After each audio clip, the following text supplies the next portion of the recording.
అందరికీ నమస్తే.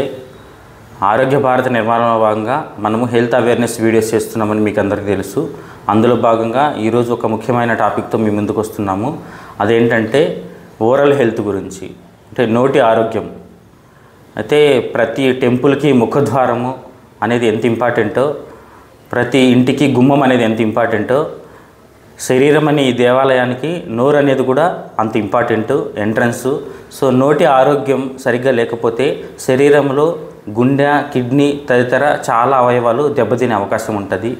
కాకపోతే బాధాకరమైన విషయం ఏంటంటే ప్రతి 10 మంది పిల్లల్లో 8 మందికి ఓరల్ హెల్త్ ఇష్యూస్ ఉన్నాయి, నోటి ఆరోగ్యం గురించి సమస్యలు ఉన్నాయి. కానీ నోటి ఆరోగ్య సమస్యలు ఉన్న పిల్లల తల్లిదండ్రుల్లో 80% మంది ఏం లేదు, మా పిల్లలంతా నార్మలే ఉన్నారు అని నమ్ముతున్నారు. ఇట్లా అవగాహన రాహిత్యం వల్ల భవిష్యత్తులో చాలా సమస్యలను ఎదుర్కొనే అవకాశం ఉంది. ఈ నోటి పరిశుభ్రత గురించి, ప్రముఖంగా క్యావిటీస్ గురించి మన దగ్గర డాక్టర్ స్నేహ మేడం ఉన్నారు. తను డెంటిస్టు. తను అడిగి పూర్తి వివరాలు తెలుసుకుందాం. హలో ఎవ్రీవన్, నా పేరు doctor Sneha. I'm a dentist by profession. ఈరోజు మనము చాలా ఇంపార్టెంట్ టాపిక్ గురించి మాట్లాడబోతున్నాము, చిన్నపిల్లల పండ్ల ఆరోగ్యం గురించి. ఓకే, సో చిన్నపిల్లలు అనేది వాళ్ళకి పుట్టినప్పటి నుంచి వాళ్ళ పాల పళ్ళు ఊడిపోయే వరకు పాల పళ్ళు అనేవి చాలా ఇంపార్టెంట్. అవి వాళ్ళ పెరుగుదల కోసం కానీ, సోషలైజేషన్ కోసం కానీ, సెల్ఫ్ కాన్ఫిడెన్స్ని కానీ చాలా పెంచుతుంది. అలాగే పాల పళ్ళు అనేవి వచ్చే పర్మనెంట్ టీత్, అంటే నెక్స్ట్ సెట్ వచ్చే టీత్ని కూడా చాలా వరకు హెల్ప్ చేస్తుంది అది. సో అసలు పాల పళ్ళని కాపాడుకోవడం అంటే ఏంటి, ఇక్కడి నుంచి దేని నుంచి కాపాడాలనేది తెలుసుకుందాం. సో ఫస్ట్, పిల్లల్లో ఎక్కువ ఉండేటివి క్యావిటీస్ చిన్న పిల్లల్లో కూడా వస్తాయి. క్యావిటీస్ అనేవి ఎందుకు జరుగుతాయి అనేది చాలా కామన్ రీజన్. అది ప్రాపర్గా బ్రష్ చేయకపోవడం. పిల్లలు అనేది చాలా చిన్నవాళ్ళు, వాళ్ళకి బ్రషింగ్ అనేది తెలీదు. యాజ్ అ పేరెంట్ మన పెద్దవాళ్ళే చిన్నపిల్లలకి బ్రషింగ్ అనేది నేర్పియాలి. సెకండ్ థింగ్ అనేది వాళ్ళ ఫుడ్ హ్యాబిట్స్లో వాళ్ళు చాలా వరకు chips, sticky foods, chocolates, ice creams ఇవన్నీ బాగా ఎక్కువగా తింటూ ఉంటారు. అలాంటి టైంలో వాళ్ళు ఎంతగా తీసుకోవాలి అనేది పేరెంట్స్ లిమిట్ చేస్తూ ఉండాలి.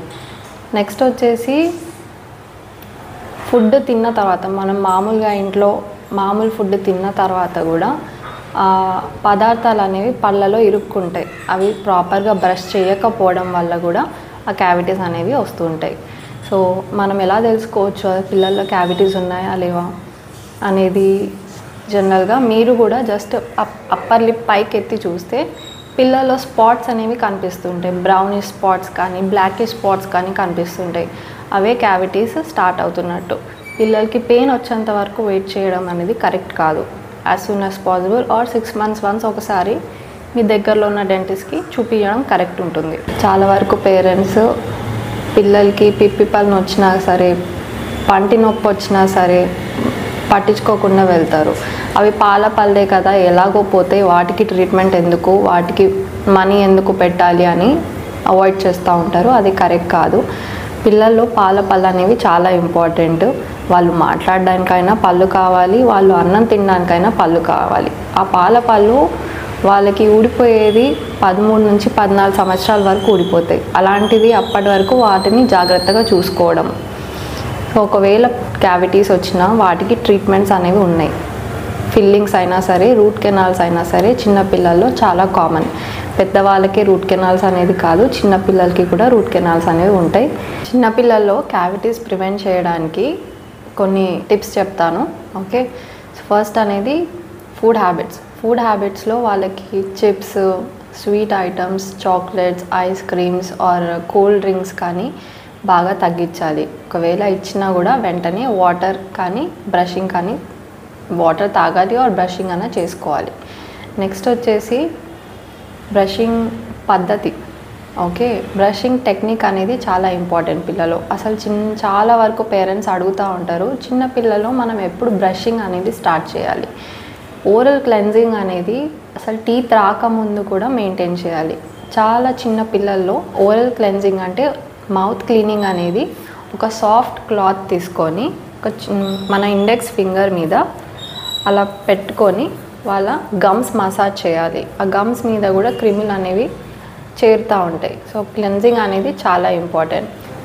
చాలా వరకు పేరెంట్స్ అడుగుతూ ఉంటారండి, మా పిల్లలకి బ్రషింగ్ ఎప్పుడు స్టార్ట్ చేయాలి అని చెప్పేసి. బ్రషింగ్ అనేది టీత్ వచ్చిన వెంటనే స్టార్ట్ చేసుకోవాలి. At the age of 6 to 8 months వరకు చిన్న పిల్లలకి పళ్ళు అనేవి వచ్చేస్తాయి. ఆ ఏజ్లో బ్రషింగ్ అనేది స్టార్ట్ చేసుకోవాలి.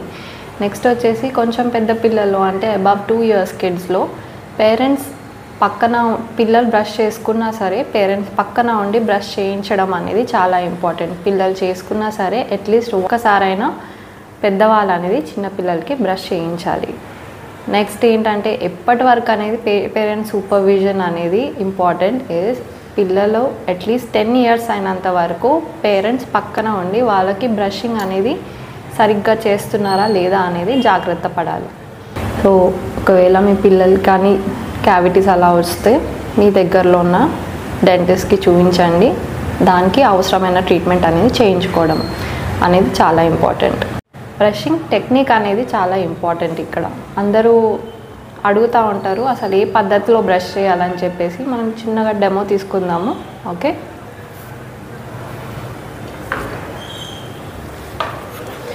బ్రష్ చేసినప్పుడు ఇలా స్ట్రైట్గా ఎప్పుడు చేయకూడదు. ఓకే, సో బ్రష్ చేసేటప్పుడు ఆల్వేస్ సర్క్యులర్ మోషన్లో బ్రషింగ్ స్ట్రోక్స్ ఇవ్వండి. సర్క్యులర్ మోషన్లో బ్రషింగ్ చేయాలి పిల్లలకి కానీ పెద్దవాళ్ళకి కానీ ఇదే పద్ధతిగా బ్రష్ చేసుకోవాలి. నెక్స్ట్ వచ్చేసి పైన టీత్ని పైనుంచి కిందికి స్ట్రోక్స్ ఇవ్వాలి. పైనుంచి కింది కూర్చున్నట్టుగా బ్రష్ చేసుకోవాలి. పైన 3 పళ్ళు తీసుకొని పైనుంచి కిందికి స్వీపింగ్ మోషన్ ఊడ్చినట్టుగా బ్రష్ చేసుకోవాలి. ఓకే, బ్రషింగ్ అయిన తర్వాత పైన సర్ఫేసెస్ అనేది బ్రష్ చేసుకోవాలి. అక్లూజల్ సర్ఫేసెస్ అంటాం. ఈ అక్లూజల్ సర్ఫేసెస్ అనేది కూడా నీట్గా బ్రష్ చేసుకోవాలి. ఇది అయిన తర్వాత లోపల సైడ్ కూడా బ్రష్ చేసుకోవాలి. అయిన సైడ్ కూడా నీట్గా బ్రష్ చేసుకోవాలి. సో బ్రషింగ్ టెక్నిక్ అనేది మెయిన్గా స్ట్రైట్గా చేయకుండా సర్క్యులర్ మోషన్లో చేయాలి. రౌండ్గా చేసుకోవాలి బ్రషింగ్. రౌండ్గా చేసిన తర్వాత పైనుంచి కిందికి ఊడ్చినట్టుగా బ్రష్ చేయాలి. కింద పళ్ళకి కింద నుంచి పైకి ఊడ్చినట్టుగా బ్రష్ చేసుకోవాలి. ఈ టెక్నిక్ చాలా ఫాలో చేస్తే పళ్ళ మధ్యలో ఏమన్నా అన్నం ఇరుక్కొని ఉంటే ఈజీగా వెళ్ళిపోతుంది. పళ్ళు శుభ్రంగా ఉంటాయి. చిన్నపిల్లల్లో ఎక్కువగా కనిపించేది early bottle caries or early childhood caries. దీని అర్థం ఏంటంటే చాలా వరకు చిన్నపిల్లలు నోట్లో బాటిల్ పెట్టుకొని పడుకుంటారు. ఆర్ పేరెంట్స్ నిద్ర పెట్టడానికి బాటిల్ నోట్లో పెట్టి పడుకోబెడుతుంటారు. దీనివల్ల వాళ్ళ పళ్ళు అనేవి పాడవుతూ ఉంటాయి.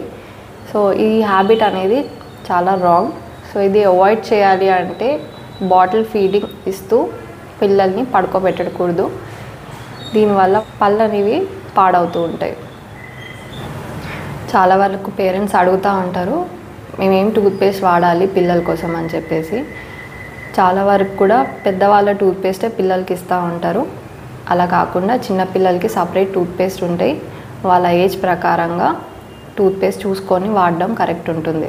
ఇలాంటి హెల్త్ రిలేటెడ్ టాపిక్స్ కోసం డాక్టర్ సురేంద్ర బాబు టాక్స్ ఛానల్ని సబ్స్క్రైబ్ చేసుకోండి. Thank you madam. నోటి పరిశుభ్రత గురించి, క్యావిటీస్ గురించి, బ్రషింగ్ టెక్నిక్స్ గురించి అందరికీ అర్థమయ్యేలా వివరించారు. Thank you so much.